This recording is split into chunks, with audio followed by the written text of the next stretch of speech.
যদি বিচার হইতো, হত্যাকাণ্ডের বিচার হইতো, উসমান হাদিকে জীবন দেওয়া লাগতো না।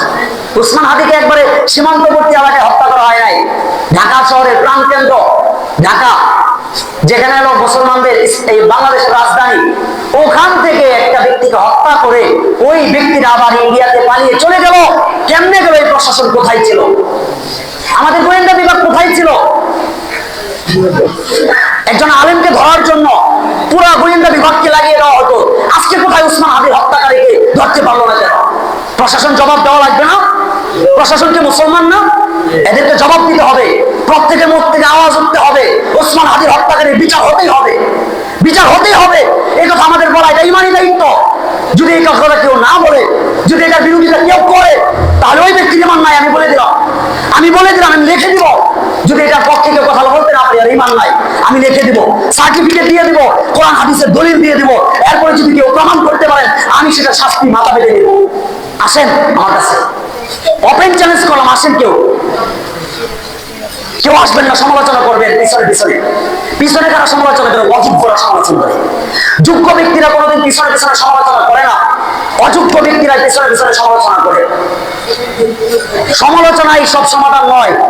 আপনার কোনো প্রশ্ন থাকতে পারে, আপনি আমাকে জিজ্ঞাসা করেন, প্রশ্ন থাকবেই। এই প্রশ্ন জিজ্ঞাসা করবেন, যে বক্তৃতা প্রদান করবেন তাকে গিয়ে জিজ্ঞাসা করবেন, আদরের সাথে জিজ্ঞাসা করবেন। আপনি কি বাহাদুর হয়ে গেছেন? আপনার বিরুদ্ধে কথা বললে আপনি আমার মুখ বন্ধ করে দিবেন? এতগুলো মানুষ থাকতে ইমাম সাহেবের মুখ বন্ধ করে দিবে, এত বড় সাহস কার? সত্যের পক্ষে আছেন না আপনারা? হ্যাঁ, আল্লাহ বলতেছেন সত্যের পক্ষে থাকার জন্য, আর শয়তান বলতেছে মিথ্যার পক্ষে থাকার জন্য। আমরা কার পক্ষে থাকবো? বলেন।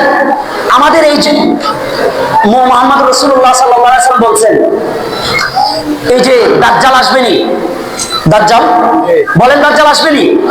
আসবে। তখন দাজ্জালের সামনে ইমানদাররা একমাত্র সত্য কথা বলতে পারবে। ইমানদাররা বলবে যে তুমি দাজ্জাল, তুমি কাফের। শুধুমাত্র ইমানদাররাই কথা বলতে পারবে।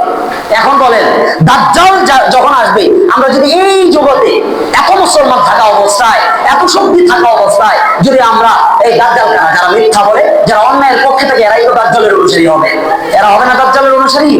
তাহলে এখনই যদি দাজ্জালের যারা ছেলা, দাজ্জালের যারা বাচ্চা, এদের বিরুদ্ধে যদি আমরা ইমানদাররা কথা বলতে না পারি, তাহলে আমরা কেমন দাবি করি দাজ্জালকে আমরা কাফের বলে দেব? কেমনে দাবি করতেছি? হ্যাঁ, কেমনে দাবি করতেছি আমি দাজ্জালের বিরুদ্ধে কথা বলবো? এখন দুজন অন্যায়ের বিরুদ্ধে চারণ করে এদের বিরুদ্ধে কথা বলতে পারি না? ওসমানকে হত্যা করা হয়, আমরা কিছু বলতে পারি না? তার শাস্তি নিশ্চিত করতে পারি না? ওই সময় দাজ্জালের বিরুদ্ধে আমি বলতে পারবো? দাজ্জাল তো আরো শক্তিশালী থাকবে। আরো শক্তিশালী থাকবে না? মুহূর্তের মধ্যে আগুন বাড়ায় ফেলবে, মুহূর্তের মধ্যে জান্নাত দেখায় ফেলবে, অনেক কিছু দেখায় ফেলবে। তো ওই সময় কি করবেন? ওই সময় শুধুমাত্র ইমানদাররাই বলবে যে তুমি দাজ্জাল, তুমি কাফের। তোমার একটা চোখ কানা নবী বলে গেছে।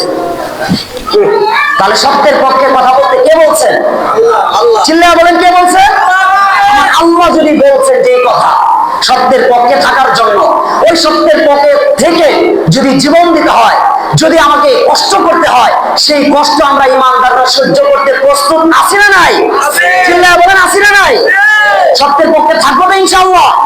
ওসমান হাদিরা মরে নাই, ওসমান হাদিরা হারে নাই, হেরে গেছি আমরা, হেরে গেছে বাংলাদেশ। ওসমান হাদি হারে নাই।